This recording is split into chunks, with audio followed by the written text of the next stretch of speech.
जैसे जैसे हम बड़े होते हैं हमें भेदभाव करना सिखाया जाता है। हमें अपने और दूसरों के बीच मतभेद देखना सिखाया जाता है। हमें लोगों को हमारे विरोधी या हमारे मित्र, हमारे श्रेष्ठ या कमतर के रूप में लेबल करना सिखाया जाता है। हमें खुद को लेबल करना भी सिखाया जाता है। यह सब द्वंद्व पैदा करता है। हम और वे, श्रेष्ठ और नीच, मित्र या शस्त्र, लाखों धर्म के नाम पर, लाखों देश के नाम पर, करोड़ों जाति के नाम पर, करोड़ों रंग के नाम पर और लाखों जेंडर के नाम पर। सच तो यही है कि सब कुछ एक है, लौकिक एकता है। इसी जागरूकता से अहिंसा का उदय होता है। परमात्मा हमसे दूर नहीं है, यह हमारे भीतर है। यह हमारी आंतरिक चेतना है। परमात्मा और व्यक्ति दो अलग अलग चीजें नहीं हैं, वे एक हैं और एक ही हैं। इसलिए उपनिषदों ने अथातो ब्रह्म जिनन शाह ने कहा है, तुम ही हो। दूसरे शब्दों में आप और परमात्मा एक हैं। जब आप एक पेड़ को देखते हैं, यदि आप जानते हैं कि पेड़ पूरे अस्तित्व की अभिव्यक्ति मात्र है, तो आप इसे एक अलग प्रकाश में देख सकेंगे। आप देखेंगे कि यह अपने आप से अलग कुछ नहीं है, बल्कि आपकी अपनी चेतना की अभिव्यक्ति है, जैसे आपका शरीर या आपका मन। यह समझ जीवन में सामंजस्य और समाज में सामंजस्य लाने में मदद करती है। योग इस बात पर जोर देता है कि हम अलग थलग प्राणी नहीं, बल्कि पूरे ब्रह्मांड का एक हिस्सा है।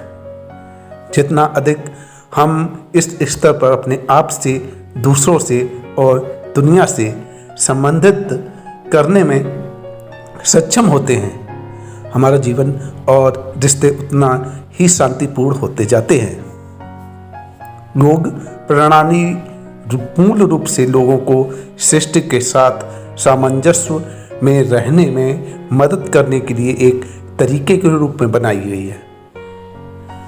कई योग तकनीकें हमें अपनी व्यक्तिगत क्षमता और अद्वितीय प्रतिभा और क्षमताओं के बारे में अधिक जागरूक बनने में मदद करने के लिए डिजाइन की गई हैं, जो हम में से प्रत्येक को विशेष बनाती है। हम कौन हैं और हमारे पास दूसरों को क्या पेशकश करना है, इसकी सराहना करना सीखकर हम खुद को एक नई रोशनी में देखने आ सकते हैं, जो बदले में हमें अपने लिए और हमारे आसपास के लोगों के लिए सच्ची खुशी का अनुभव करने के लिए ले जाता है।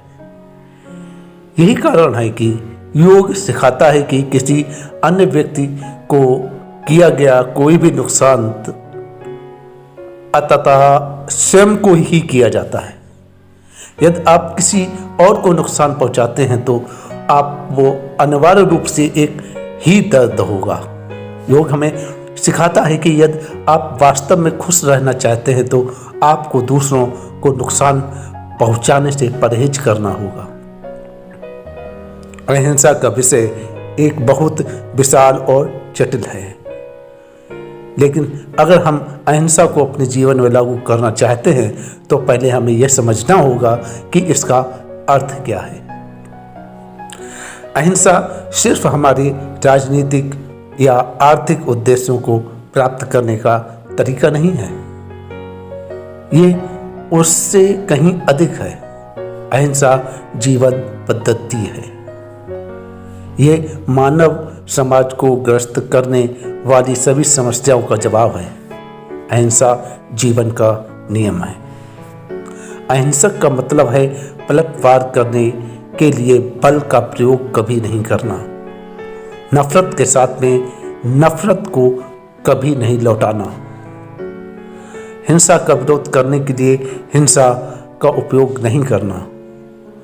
इसके विपरीत इसका मतलब है कि प्रेम, सहानुभूति और सेवा, त्याग और पीड़ा के साथ युगल करना और एक चांद के बारे में लाने के लिए प्रतिद्वंदी के में भलाई के लिए जी।